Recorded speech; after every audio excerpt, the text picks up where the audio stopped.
pregunta bastante interesante con el título de ¿qué es el peronismo?, ¿no? De alguna manera una respuesta que muy pocos dan, incluso dentro del movimiento peronista. Así que en otros sábados habrá otros referentes, ¿no? Hay una mesa de mujeres el sábado siguiente, y así seguiremos, tratando fundamentalmente. No es un encuentro masivo, pero es un encuentro que apunta que a los compañeros y compañeras del Frente Cultural reflexionar sobre aquello de lo que somos protagonistas, ¿no? Que es el Frente Cultural, sin duda, se propone como un ariete en esta batalla, ¿no? En este conflicto que sin duda es cultural, porque todo lo político es cultural, pero que además muchas veces esta batalla se da incluso dentro del propio peronismo. Claro. Una pregunta.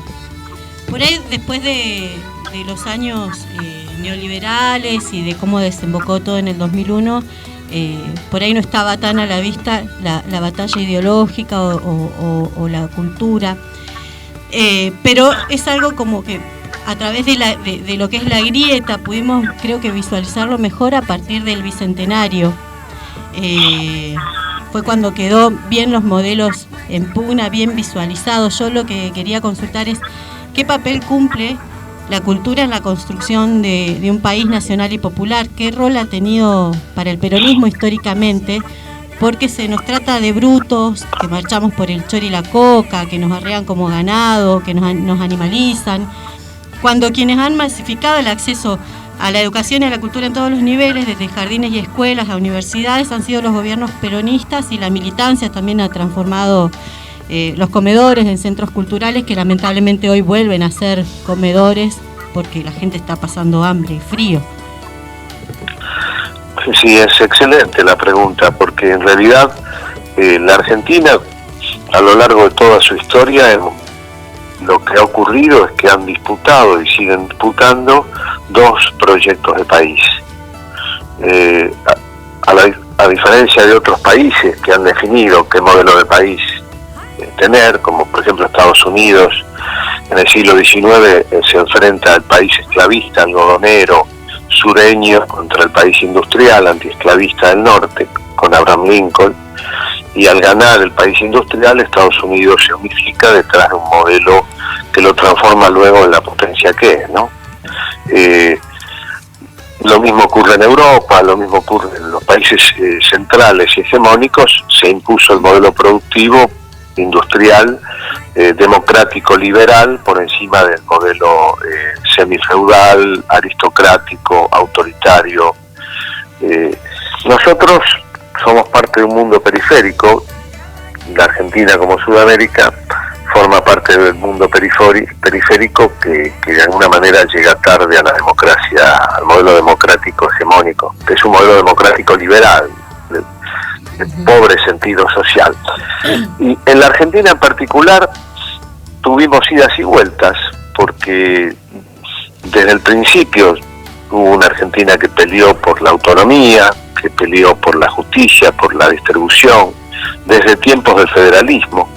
Y hubo otro proyecto basado en el mito de civilización y barbarie, ¿no? Donde Sarmiento plantea ese modelo donde todo lo que es europeo, eurocéntrico, es civilizado, y todo lo que es americano es bárbaro. Entonces, desde ese paradigma se intentó construir un país a la medida de Europa, y en realidad construirlo a la medida de Europa era ponerlo a la cola de Europa, al servicio del mundo central, como una especie de patio trasero, que en principio fue un patio transatlántico de Inglaterra, y en la actualidad se pretende como un patio trasero directamente de los Estados Unidos. Esos dos modelos han pugnado. Un autor portantiero habla del empate hegemónico. Están empatadas esas dos Argentinas. A veces gobierna con el peronismo una, y luego gobierna con la Revolución Libertadora, con el proceso otra. A veces gobierna una, la Argentina de la redistribución, industrialista, autónoma, latinoamericanista, con el kirchnerismo, y gobernó los últimos 4 años el otro modelo. Y estamos así yendo y viniendo, pero el trasfondo decir, ¿por qué puede ganar una elección en un balotaje con el 51 o 52% una Argentina? ¿Es que acaso hay un 50% de argentinos que se benefician del modelo neoliberal? No. Entonces, ¿qué es lo que ocurre? Ocurre que una pequeña minoría, muy pequeñita, es capaz de meter en la cabeza de un sector muy amplio de la sociedad, incluso popular, la idea hegemónica, la idea de unos pocos, la idea del mito agrario, la idea de que el campo somos todos, ¿no? La idea de que hay un futuro. Hay hoy una utopía reaccionaria donde un grupo, a veces hasta jóvenes, creen que bueno, valdrá la pena esperar 10, 20 años para sacarnos de encima los males del país que suelen endilgarse al peronismo, que es paradójicamente quien ha logrado los grandes avances culturales en la Argentina. Esto es lo que ocurre, esta es la batalla cultural, es la batalla en definitiva, una batalla que en lugar de librarse en los campos de batalla del siglo XIX o en las calles con las bombas del 55, es una batalla que se libra en la cabeza de todos nosotros. Eso es la batalla cultural, ¿no? Es decir, con ellos, con un enorme poder de fuego comunicacional, y con nosotros defendiéndonos como podemos, con los medios de comunicación que tenemos, con la organización, con la web. Es una batalla difícil, compleja, pero que estamos dispuestos a librar, ¿no? Hay que recordar que San Martín liberó medio continente organizando 120 granaderos, ¿no? Y sobre esa base construyó el Ejército Libertador. Y también hay que recordar que en el siglo XX un grupito reducido de radicales organizó Forja con Jauretche y Scalabrini Ortiz y lograron la base ideológica que luego tomaría el peronismo para su proceso transformador. Esto es lo que, no sé si más breve, creo que imposible describir lo que es en definitiva la batalla cultural. Jorge, Milena te saluda. Te quería consultar, ¿cómo andás? ¿Cuál es el objetivo y a qué apunta la conformación del Frente Cultural y quiénes están invitados a conformarlo? El Frente Cultural Peronista nace precisamente con la idea de devolver el golpe que nos han hecho tratando de definir al peronismo, como muy bien definían ustedes recién, como expresión de la barbarie, ¿no? Es decir, nosotros podríamos llamarlo Frente Nacional y Popular Cultural, pero la palabra peronismo aparece porque queremos ir al nudo central de la cuestión. El peronismo no es eterno, como no lo es eterno ni siquiera la Argentina, ¿no? La eternidad y la política se llevan muy mal. Pero precisamente quisimos reivindicar, armar un grupo que libre la batalla en el corazón, en el vórtice del conflicto cultural. Y entonces asumimos con orgullo la palabra peronista porque entendemos muy bien de que el peronismo es sin duda el proyecto que más claramente ha modificado en su proyecto esencial. Esto no significa que todos los peronistas lo sean. El peronismo hay quienes se definen peronistas como Pichetto, como Urtubey, como Menem. Nosotros entendemos que se es peronista cuando se abrevan las fuentes en los orígenes de aquellas tres consignas esenciales de patria justa y soberana, ¿no? Esa tradición es la que reivindicamos, y reivindicamos también al peronismo como el movimiento que ha tenido referentes y pensadores de la altura de Jauretche, de la altura de Scalabrini, de Homero Mansi, de la altura de Hernández Arregui, de Puigdrós, de Abelardo Ramos, en definitiva ha tenido las fuentes de pensamiento incluso superadoras de un pensamiento progresista que muchas veces se ha acercado al peronismo tapándose la nariz, porque el peronismo, como diría Kuch, tiene el olor del pueblo, que es un olor fuerte, intenso, es un olor conmovedor en el sentido más elegante que se me ocurre en este momento. Entonces nosotros asumimos, diría yo, asumimos incluso que la batalla cultural no es algo que está por fuera del peronismo, sino que está también dentro. Y asumimos también que más de una vez cuando el peronismo ha gobernado, ha tenido prejuicios con respecto al rol cultural de su propio movimiento. Es decir, más de una vez el peronismo al gobernar ha dicho, bueno, la cultura nosotros no, a ver a quién podemos llamar. Porque, es decir, sin asumirlo, han comprado, más de un peronista ha comprado la idea del enemigo, la idea del rival, la idea del prejuicio, la idea del mito sarmientino. Y entonces más de una vez aparecen las onceras culturales, ¿no? Estamos tratando de ordenarlas. La oncera cultural, parafraseando a Jauretche, de que para cultura, si somos gobierno, hay que llamar a alguien, algún académico progresista, si no es peronista, mejor. Y allá aparecieron Vitela, Nun, creo haber sido la excepción, con todos los compañeros y compañeras que estuvieron conmigo en cultura, pero más de una vez estuvo ese prejuicio vigente. Y entonces nosotros nos reunimos para valorizar precisamente al núcleo cultural. El peronismo modificó la vida de la sociedad, la vida del pueblo, de la Argentina completa, ¿no? La modificó, y la modificó para bien. Triplicó el número de estudiantes secundarios, hizo gratuita la universidad, accesible la educación. Cultura no es solamente la música, las bellas artes, lo artístico. Cultura es el modo de vivir de un pueblo. Y no hubo quien lo modificara tanto en sus dos grandes etapas, el peronismo y el kirchnerismo peronista. Así que por eso asumimos este nombre. ¿Y a quién convocamos? Convocamos a todos, y ahí sí no somos excluyentes. Por supuesto, en el Frente Cultural Peronista puede haber quienes todavía no sepan si son peronistas, pero en definitiva quieren una sociedad mejor, más justa, más libre, más autónoma. Así que estamos abiertos a todos. Estamos abiertos especialmente a quienes también tienen una actividad específica ligada al mundo de la cultura en su aspecto artístico, ¿no? Y entonces hay muchos compañeros y compañeras que despliegan actividad artística o cultural específica. Jorge, te saluda Laura y quería preguntarte... ¿Qué tal, Laura? Porque bueno, estamos en un año de campaña. Acá en la provincia de Río Negro hay como nuestro principal contrincante, digamos, quien lucha por los votos contra el Frente para Todos, es el partido provincial, que se muestra siempre aguado, pragmático, viendo qué proyecto nacional hay para ver si se pone neoliberal o si se pone más nacional y popular.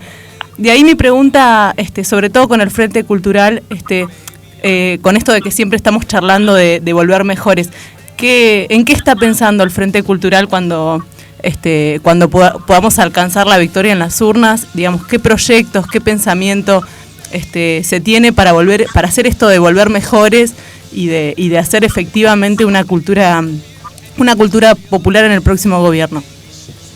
Bueno, nosotros entendemos que la relación entre política y conciencia cultural e histórica es fundamental, que no están los que son peronistas, como vos decís, porque es el partido que tiene posibilidades de poder. Pero nosotros entendemos que el peronismo entró en la historia para otra cosa más trascendente, ¿no? Y que verdaderamente el mejor peronista no es el que hace mucho, sino fundamentalmente el que más comprende y tiene claro el sentido histórico del peronismo. Claro. Y el sentido histórico del movimiento nacional popular, y el sentido histórico de la unidad, en tanto un concepto que se hace fuerte en torno a una idea. Así que el papel del Frente Cultural es ese, es un papel concientizador, un papel iluminador de la política, enriquecedor de la política, darle sentido a la política. Entender que la política no es la mera lucha por llegar al gobierno, sino fundamentalmente la lucha por una autoconciencia que permita hacer fuerte el cambio y definir este empate hegemónico que alguna vez va a tener que ser definido y que podría ser definido en contra nuestra. Y también el Frente Cultural Peronista lucha para evitar que al peronismo le pase lo que le pasó a muchos movimientos nacionales antiimperialistas en la historia, que es que fueron cooptados precisamente por las fuerzas que intentaron combatir. Claro. Es el caso del Perú, del MNR en Bolivia, del APRA en Perú, el caso de muchos. Podemos recordar el varguismo en Brasil, que por suerte se recicla con Lula como parte del movimiento de Lula. O sea, hay algo bueno también, así como el irigoyenismo resurge en el peronismo, hemos visto en América Latina que muchos de esos movimientos, algunos de sus mejores hombres y mujeres resurgieron e ingresaron en los procesos de transformación.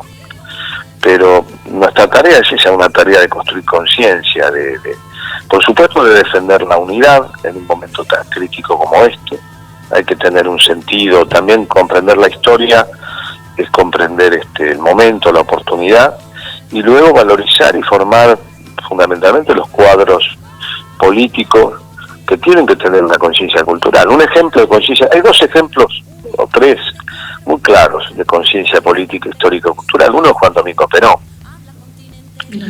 Juan Domingo Perón tiene una conciencia histórica tremenda, lo que ha escrito. Y después tenemos en el kirchnerismo a Cristina y a Néstor, que son la expresión de la generación diezmada, que es una de las generaciones que también más abordó la conciencia histórica cultural, ¿no? Lectores de Abelardo Ramos, de Puigdrós, de Jauretche, por eso fueron sólidos en gran medida. Ahora, también es cierto que debieron conformar un gobierno, una alianza bastante endeble, ¿no? Y uno de los riesgos también es ese, digamos. Pero tampoco tenemos la idea de la secta, de que somos iluminados, de que tenemos la verdad absoluta. Nosotros tenemos la obligación, vuelvo a decir, de dar un sentido y una conciencia que no implica que es mejor el que piensa más, porque precisamente esto contradice nuestra idea de que muchas veces los más educados han sido los peor educados, como diría Jauretche, ¿no? Por eso planteamos una educación con conciencia nacional. La conciencia nacional es fundamental, comprender desde dónde pensamos la realidad, desde qué lugar, dónde estamos parados, ¿no? Nuestra pertenencia, para entender desde esta plataforma la realidad y la tarea histórica que tenemos que enfrentar. La metáfora de los granaderos es bastante buena, ¿no? Porque no es que San Martín libró la independencia con los 120 granaderos, sino que en torno a ellos estructuró el ejército de los Andes y el del Perú. Y eso, diría yo, es lo que podemos definir como una escuela de cuadros, de formar cuadros políticos que permitan contener, ampliar, incluir y darle sostén a un movimiento que necesariamente tiene que ser de masas. Bueno, muchísimas gracias, qué claridad de pensamiento y qué claridad también al expresarlo, porque hay que saber llegar también a los compañeros y compañeras. Muchísimas gracias, Jorge, y esperamos poder entrevistarte nuevamente también por la palabra originaria y por tu obra también específicamente. Desde ella, bueno, es un gusto para mí, estoy a disposición y bueno, qué bueno además que el Frente Cultural Peronista se esté expandiendo en la Argentina, ¿no? Porque tenemos que entender que la capital no es en la Argentina. Yo camino y ando mucho por mi querida patria y incluso diría que no solo termina en Formosa o en la frontera andina. La patria grande es realmente nuestra gran patria. Sí. Muchísimas gracias, compañero. Gracias, Jorge. Gracias a ustedes. Hasta luego. Hasta luego. Bueno, era Jorge Cosia hablando con las del cupo. Río que